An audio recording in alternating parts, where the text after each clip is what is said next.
Hey, Johan, thank you for joining me today. Johan, tell me a little bit about what you do and for how long you've been doing it.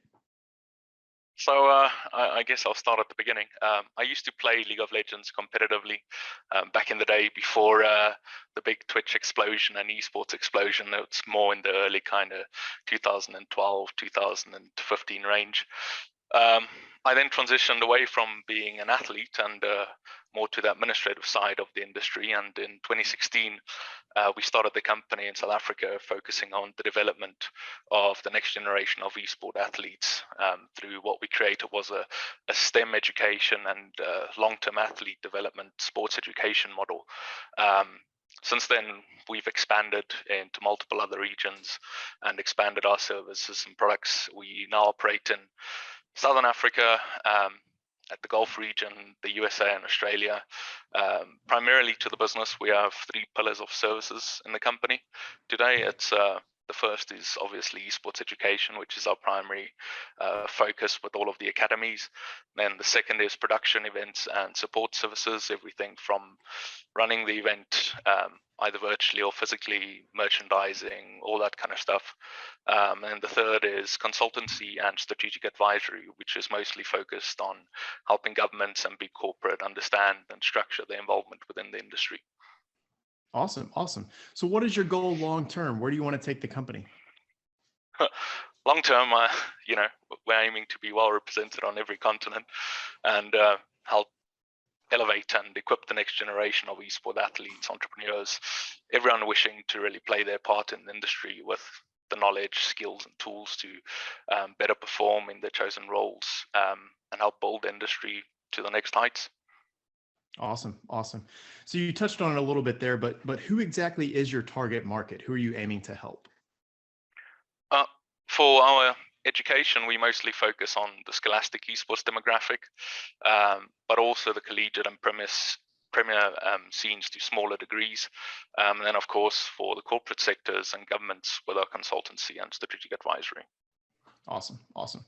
So you've been in business for a little while now. So what is one mistake you've made or a lesson that you've learned in the process that other business owners could learn from? I'd say for us, we worked really hard to perfect products and services before piloting it in the real world. Nothing beats the feedback of field testing something. Nowadays, we tend to pilot products and services a lot earlier, review the feedback, tweak things from there. As the old saying goes, the client is always right. Yeah, get that feedback earlier in the process. Yeah. Awesome, awesome. So have you had a great coach or mentor in your life? And if so, why were they so great? It's quite difficult to point out a single name. I've been extremely fortunate to have a lot of experienced mentors in various fields that have contributed to not only my own personal growth, but also the business. I'd say, to name a few, the first one was probably Colin Webster. He's an attorney and has decades of experience in sports administration. So when I transitioned from being a player, he was really someone that helped me learn the inner workings of sport and how the administration of sport impacts the industry. My brother, chartered accountant, can't have a business without one of those. He spent hundreds of hours helping me craft models and basically taught me all the ins and outs regarding finances and business optimization, all that kind of type of stuff, before I eventually went and delved a little deeper and got to more than the fundamentals myself. David Jens in the UAE is a great friend, mentor, helped me guide the whole world of politics and government inner working. So I've been extremely fortunate. There's many more, but I've been extremely fortunate with the people that have helped us along the way. Yeah, it sounds like you've had some great support. That's awesome. So tell me a little bit about what the future looks like for the company as you try and take it worldwide. What are some challenges you foresee? Well, I think in esports, both the future and the challenges are both quite uncertain. For instance, I mentioned Twitch earlier.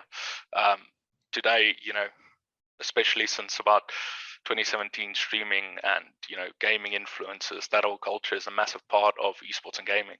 And Twitch changed the entire industry in a major way, and it only launched a little over 10 years ago in 2011, I believe. And there's Fortnite, which was only 5 years ago, and that's become a whole global phenomenon. So it's a really hard industry to predict. All the indicators point towards continued growth, but what exactly the industry will look like 5 to 10, 15 years from now, I don't think anyone can really accurately predict that with esports. I think it's more important to stay engaged and up to date on what's happening and do short-term modeling rather than long-term in esports. Adaptability is the key, as the industry is still very dynamic in its evolution and trends. Yeah, absolutely. I feel like that's an industry that you often see a lot of disruptors come into the market and really shift how everything is happening. Yeah, and a lot of the time, if you're not paying attention, you won't notice it until about a year down the line. And then you're behind the curve. So it's very important to stay up to date and remain adaptable. If there's a new niche, you need to at least carefully consider it, if not follow it. Absolutely. Absolutely. So what would you recommend to a young person that is starting a business for the first time in the world today? Learn as much as you can about business and your industry. Find multiple mentors with skills and achievements that you want to mirror in your own journey. They'll be absolutely invaluable to you. Stick with it. Don't give up. It's really, if it's not working out the way you planned, or it's not kind of going the way that you wanted, take an honest look at it. Find out how to turn it around. Most importantly, I think, pick something that you're passionate about. Chances are you'll be in for some long nights and sacrifices along the way. So it'll make it a lot easier if you enjoy it, and it'll make the whole journey that much more pleasant if you're passionate about it. Yeah, it's definitely a long journey. So having that passion to stay dedicated, I think, is very important. I agree with that. Awesome. Well, so Johan, how can people learn more about you and the business? What's the best place to find you? So we have a website, US Esports Academy, or they can email us at info@usesports.academy. We're currently rolling out a ton of new after-school programs in the US, along with other types of programs, camps, team-based coaching. So if you're a parent, or with children who play games, or an aspiring young esports athlete, or an educator who wants to have trialed and tested esports program at their school, reach out to us and let's start that conversation on your esports journey and create that perfect program for you. Perfect. And I'll link all those contact details in the description so people can find it easily. And then my last question for you today is, what most inspires you as you continue to grow the business today? I think for me, it's the industry and the people within it. It's still very, very community focused, and most people are very eager to help and guide you. Chances are, if you reach out to someone, whether it's on LinkedIn or at a conference or at an event, they're more than willing to have a conversation with you and take it from there. I've created so many great memories and met so many good people along the way. I'm constantly excited about what the future might hold for the industry, and also being there to see it unfold. Great, great. Well, Johan, I really appreciate your time. Thank you so much for joining me today. Thank you.